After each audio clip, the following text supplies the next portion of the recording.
Bonjour à tous, j'espère que vous allez bien, c'est un plaisir de vous retrouver aujourd'hui. Je tenais vraiment à vous faire une petite vidéo sur tout le matériel que j'utilise pour mes vidéos ou pour mes photos, enfin voilà, tous ces objets que j'utilise presque au quotidien maintenant. Ce sera pas une revue hyper technologique, plus sous un angle de consommatrice et d'utilisatrice assez régulière, puisque comme vous le savez, faire des vidéos c'est vraiment une passion pour moi et du coup je me passionne aussi pour le matériel que j'utilise forcément. Et comme je reçois pas mal de questions par rapport aux images que je montre sur mes réseaux sociaux, enfin surtout Snapchat et Instagram où je vous montre pas mal les coulisses de ma chaîne, j'espère que ça répondra à vos questions et que ça vous renseignera un petit peu plus.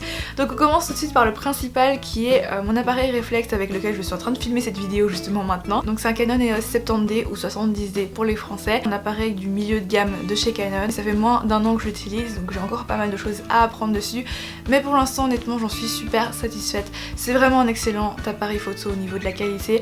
Après c'est vrai qu'en tant que youtubeuse j'utilise beaucoup plus pour les vidéos que pour la photo. Je suis pas du tout une experte en photographie.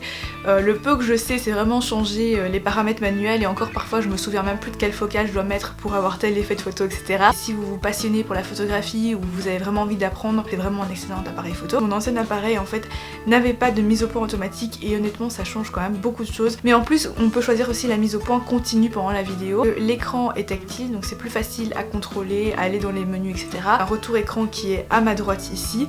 Je peux vérifier que je suis pas tout d'un coup complètement hors champ comme ceci par exemple. De mettre ça là au lieu de là par exemple.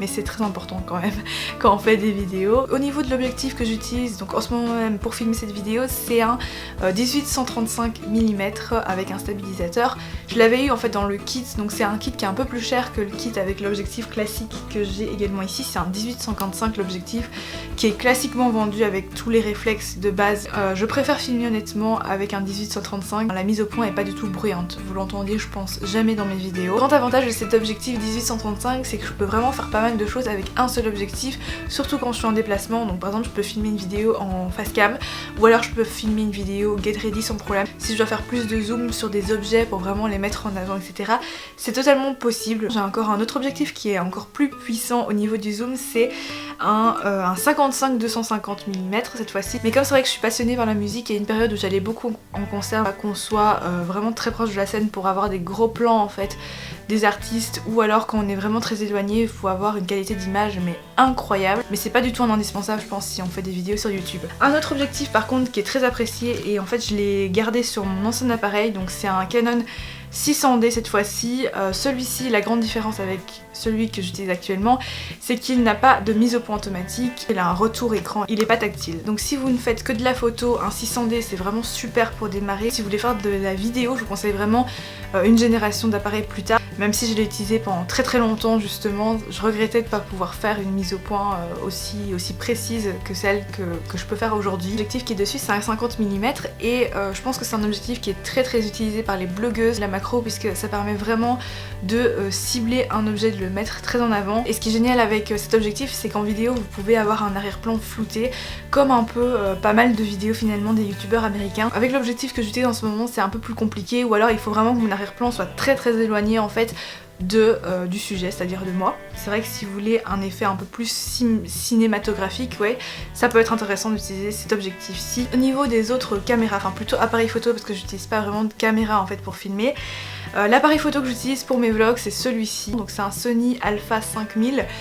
C'est un appareil photo hybride. Alors quand je l'avais acheté à sa sortie, il me semble que cet appareil photo était pas si abordable que ça parce qu'il coûtait aux environs de 500 €. Mais aujourd'hui, puisqu'il est quand même plus ancien actuellement, il coûte, il me semble en tout cas, plus que 300-350 €. Ça dépend aussi de la couleur que vous choisissez. Je vous mettrai tous les liens, mais ce que je vous conseille généralement c'est vraiment de comparer les prix toujours dans les différents magasins. Il y a souvent des offres qui peuvent être très intéressantes. Vraiment un excellent appareil photo pour les vlogs puisque au niveau du poids il fait à peu près 350 grammes. C'est plus lourd qu'un compact mais il a une superbe qualité. Vous avez un retour écran qui est juste au-dessus de l'objectif, ce qui permet en fait, comparé par exemple à ce réflexe où je vais devoir regarder sur ma droite et donc vous allez voir mon regard dévié, un retour d'écran qui est au-dessus là, ça se voit beaucoup moins en fait que vous regardez dans le retour écran. Et que ce soit en journée ou en soirée, vous aurez toujours la même qualité d'image, donc ça c'est vraiment génial. En soirée, tant que c'est pas trop sombre, vous n'allez pas avoir un grain trop important, mais en général Sony est quand même assez fort sur ça je trouve, en tout cas possibilité de zoom qui est assez importante. Après c'est vrai que plus vous allez zoomer, plus le grain sur la vidéo va se voir, surtout si vous êtes en mauvaise qualité de lumière, en mauvaise luminosité plutôt. Pas besoin de rajouter un micro supplémentaire contrairement au réflexe parce qu'il enregistre le son de manière vraiment superbe. Et en fait l'ancien appareil photo que j'utilisais pour mon appareil de vlog c'est celui-ci, Panasonic Lumix FS35, et je vous avoue que je ne l'utilise plus du tout aujourd'hui puisque voilà, j'ai déjà mon appareil hybride qui fait un excellent travail. Après au niveau poids, je pense que vous vous rendez bien compte qu'un compact ça reste quand même voilà, une caméra de poche et que ça vous allez avoir du mal avec l'objectif en tout cas à le glisser dans votre poche, mais il est pas pratique pour les vlogs parce qu'il n'y a pas de retour écran, donc du coup je l'utilise plus du tout. J'ai dû peut-être même pas l'utiliser plus de 10 fois. Donc je pense que je vais le revendre. Alors, en parlant des vlogs d'ailleurs, c'est vrai que je filme rarement mes vlogs en tenant juste mon appareil comme ça et tout. Donc c'est vrai que je m'aide de monopods ou de perches selfie stick. Donc j'ai celui-ci qui est de la marque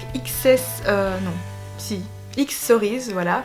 Donc c'est celui-ci, il existe en plein de couleurs. Le grand avantage de celui-ci c'est qu'il est vraiment léger et tout petit, donc ça s'insère très facilement dans un sac à main. Et vous pouvez quand même l'étendre jusqu'à à peu près cette longueur. Et puis ici donc évidemment vous avez une rotule pour vraiment bien régler votre caméra sous l'angle que vous souhaitez. Super facile à utiliser et qui est vraiment très robuste, donc il n'y a pas de souci au niveau de la qualité. Ce que j'aime bien aussi c'est l'ergonomie parce que comme c'est de la mousse ici, ça fait pas trop mal à la main de tenir la perche. Mais ce qui m'embêtait c'est quand j'avais envie de filmer certaines scènes juste en stabilisant mon appareil ou en le posant sur une surface. C'est vrai que les petits trépieds flexibles GorillaPod par exemple c'est vraiment très pratique parce que vous pouvez mettre votre caméra hyper facilement, vous pouvez l'accrocher sur un poteau, sur une branche, etc.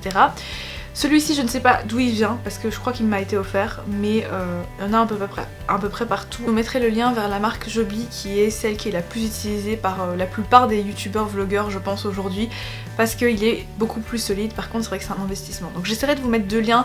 De toute façon je vais faire en fait un récapitulatif écrit sur mon site internet dans 2-3 jours, donc n'hésitez pas à revenir sur la vidéo pour cliquer sur le lien. De toute façon mon site c'est lilinetwork.com tout simplement, plus simple pour vous d'avoir toutes les informations par écrit, et sinon dans la barre d'infos comme d'habitude je vous mets les liens mais il n'y aura pas les infos seraient sur mon site. Sinon une alternative entre la perche et le trépied c'est ceci que j'ai trouvé sur Amazon. En fait c'est un kit, ça c'est détachable donc vous pouvez mettre l'autre partie que j'ai pas ici. Vous avez donc l'option trépied et vous pouvez choisir évidemment la longueur que vous voulez hein, parce qu'il y a quand même une longueur assez importante. Par contre au niveau des grands trépieds que j'utilise, là évidemment mon réflexe est posé sur un grand trépied qui vient de chez Amazon, vraiment pas cher, je crois que je l'avais payé 22 ou 25 euros et que j'ai depuis plusieurs années et ça tient vraiment bien. Ce n'est pas vraiment un trépied qui est adapté pour le tournage à l'extérieur, mais à l'intérieur ça fait le job donc il n'y a pas de problème. Par contre au niveau lumière j'ai 3 parapluies mais c'est pas une qualité professionnelle, par contre ça fait le travail encore une fois. Il y a un parapluie blanc et 2 noirs avec l'intérieur en aluminium, donc c'est quand même de la qualité parce que ça fait des années que ça tient, que j'ai jamais dû changer les ampoules et que j'ai jamais eu de soucis avec, à part que j'ai quelques branches de mes parapluies qui sont un peu tordues parce que je les ai laissé tomber une fois par terre, mais ça c'est vraiment de ma faute, donc voilà. Ça m'avait coûté à l'époque moins de 80 euros donc ça vaut le coup, mais la luminosité c'est un point très important quand même dans les vidéos et même dans les photos, et parfois moi-même j'ai encore du mal avec ça, donc j'aimerais beaucoup en apprendre plus, mais pour l'instant voilà, je fais avec ce que j'ai et avec ce que je sais aussi, donc on se débrouille comme on peut et puis on voit à peu près, on règle par rapport à une vidéo qui était peut-être moins bien filmée, par la suite on essaye de faire mieux. C'est ça aussi qui est chouette dans les vidéos YouTube quoi, c'est de pouvoir s'améliorer et de voir ce qui fonctionne, ce qui fonctionne moins bien, etc. Enfin bref, moi ça me passionne, je sais pas vous mais moi ça me passionne, mais c'est tout ce que j'ai au niveau éclairage en tout cas pour mes vidéos. Également vous présenter encore quelques petits accessoires en plus mais qui sont très pratiques, par exemple les accessoires de transport. Alors j'ai cette petite sacoche Canon qui est vraiment très basique mais qui permet c'est vrai de vraiment maintenir votre appareil parfaitement en sécurité, donc au niveau de l'épaisseur je sais pas si ça vous donne une idée quand je la mets comme ça, mais voilà. Vous avez une pochette à l'avant, manière classique donc pour porter le sac, qui est renforcée ici au niveau des épaules, c'est très important parce que c'est vrai qu'un appareil photo généralement c'est assez lourd, surtout si vous transporter d'autres choses. Vous avez donc une pochette à l'avant, je vais quand même vous l'ouvrir pour vous montrer qu'il y a pas mal de compartiments à l'intérieur. Et le compartiment principal en fait donc qui est rembourré, vous pouvez évidemment changer les côtés en mousse, c'est amovible, mettre 1 ou 2 objectifs en plus, mais vous n'allez pas savoir en mettre un troisième je pense, ça va être un peu délicat. Et vous avez encore un petit filet compartimenté ici pour mettre les cartes SD notamment, enfin vous mettez ce que vous voulez. Je suis satisfaite de ce sac. Après niveau esthétique, je sais qu'il y a une marque qui fait des sacs esthétiques, j'en avais acheté un et en fait Pour être honnête avec vous, je l'ai retourné. Je le trouvais vraiment magnifique au niveau des coloris, vous avez pas mal de choix. Mais c'est vrai qu'il était très grand et par rapport à ma morphologie, c'était un sac qui m'allait pas. Mais c'est surtout par rapport à moi, donc c'est encore une fois moi le problème. Mais du coup je préfère utiliser cette sacoche et j'ai renvoyé donc le Grafea. Mais ce que j'utilise également comme autre sac de transport parfois c'est ça. Alors ça c'est pas très beau au niveau de la couleur, il y avait que ça comme couleur quand je l'ai commandé sur Amazon. Et j'ai pris la petite taille en fait pour pouvoir le glisser dans mon sac à dos quand je suis en déplacement ou quand je filme à l'extérieur. C'est très pratique parce que comme ça je suis sûre que tout mon matériel est vraiment bien protégé. Par dessus vous avez cette partie là donc que vous pouvez après refermer pour vraiment garder l'appareil imperméable et tout, donc ça c'est très bien. Bon c'est vrai que je vous l'accorde, ça fait un peu panier de pique-nique comme ça, mais c'est très pratique. Donc à l'intérieur c'est amovible, hein, donc vous avez deux parties en mousse pour protéger. Vous pouvez mettre sans problème par exemple ce grand objectif là dedans, voilà. On peut même mettre un deuxième en fait je pense. On peut mettre donc le boîtier de l'appareil photo réflexe. Ça permet vraiment de tout transporter plus facilement sans devoir spécialement investir dans un sac spécialement conçu pour, parce que les sacs qui sont conçus pour généralement ils coûtent quand même un certain prix. Bon après si vous mettez le prix, je pense que c'est un investissement qui va vraiment durer sur le long terme.